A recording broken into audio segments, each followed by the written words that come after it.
सरकारी खर्चों में कटौती और संसाधनों के बेहतर उपयोग को लेकर बड़ा फैसला लिया है। शासन ने सभी विभागों के लिए नई गाइडलाइन जारी करते हुए ईंधन, बिजली, यात्रा और कार्यालयीन खर्च कम करने के निर्देश दिए हैं। सरकार का कहना है कि प्रशासनिक कामकाज को ज्यादा डिजिटल, पारदर्शी और किफायती बनाया जाएगा। नई व्यवस्था के तहत वाहन पुलिंग, डिजिटल बैठकें, ई ऑफिस और बिजली बचत जैसे उपायों को प्राथमिकता दी जाएगी। शासन का मानना है कि इन कदमों से सरकारी खर्च में कमी आएगी और संसाधनों का बेहतर उपयोग सुनिश्चित हो सकेगा। नई गाइडलाइन के मुताबिक अब एक ही दिशा में जाने वाले अधिकारियों के लिए वाहन पुलिंग व्यवस्था लागू की जाएगी। विभागों को निर्देश दिए गए हैं कि अनावश्यक वाहन उपयोग को रोका जाए और यात्राओं की योजना समन्वय के साथ मनाई जाए। सरकार का उद्देश्य पेट्रोल और डीजल की खपत कम करना है। इसके साथ ही शासकीय वाहनों को चरणबद्ध तरीके से इलेक्ट्रिक वाहनों में बदलने की तैयारी भी शुरू कर दी गई है। सरकार मानती है कि इलेक्ट्रिक वाहनों के इस्तेमाल से ईंधन खर्च कम होगा और पर्यावरण संरक्षण को भी बढ़ावा मिलेगा। आने वाले समय में सरकारी विभागों में इलेक्ट्रिक वाहनों की संख्या बढ़ाने की योजना बनाई जा रही है। सरकार ने सरकारी खर्च पर होने वाली विदेशी यात्राओं पर भी सख्ती दिखाई है। अब केवल अत्यंत आवश्यक परिस्थितियों में ही विदेश यात्रा की अनुमति दी जाएगी और इसके लिए मुख्यमंत्री की पूर्व स्वीकृति अनिवार्य होगी।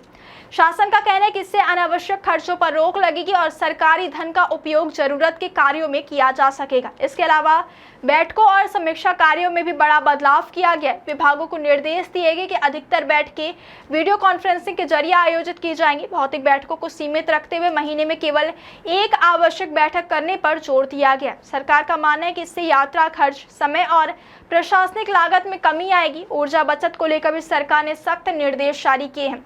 सभी सरकारी कार्यालयों में काम खत्म होने के बाद लाइट, पंखे, एसी और कंप्यूटर बंद करना अनिवार्य कर दिया गया है। शासकीय भवनों में बिजली की अनावश्यक खपत रोकने के लिए विशेष निगरानी रखने को कहा गया। सरकार चाहती है कि हर विभाग ऊर्जा बचत को गंभीरता से ले और बिजली खपत को कम करने के लिए जिम्मेदारी के साथ काम करे। कार्यालयीन कामकाज को पूरी तरह डिजिटल बनाने की दिशा में भी तेजी से कदम उठाए जा रहे हैं।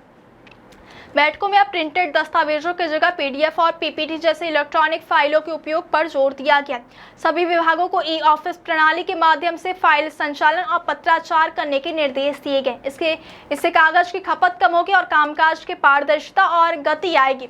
प्रशिक्षण कार्यक्रमों में भी बदलाव किया गया। विभागों को आईजीओटी कर्मयोगी पोर्टल का अधिकतम उपयोग करने और ऑनलाइन प्रशिक्षण को बढ़ावा देने के निर्देश दिए गए ताकि भौतिक प्रशिक्षण कार्यक्रमों पर होने वाले खर्चों को कम किया जा सके। सरकार ने साफ कहा है कि जारी किए गए सभी निर्देशों का कड़ाई से पालन किया जाए। शासन का उद्देश्य प्रशासनिक व्यवस्था को अधिक प्रभावी, डिजिटल और जवाबदेह बनाना है।